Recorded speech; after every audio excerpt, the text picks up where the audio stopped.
We guide you through how to show sensitive content on X or Twitter so you can view posts that are normally hidden by default.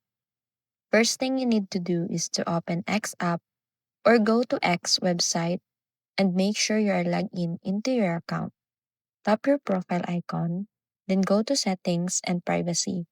From there, tap Privacy and Safety. Then, select Content you see. You'll see an option that says Display media that may contain sensitive content.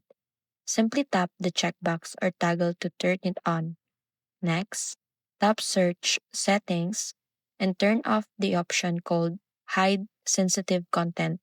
So, sensitive posts can also appear in your search results. After doing this, go back to your feed and refresh the app, and you'll now be able to see tweets, images, and videos that were previously blurred or hidden. You can change these settings anytime if you want to restrict content again.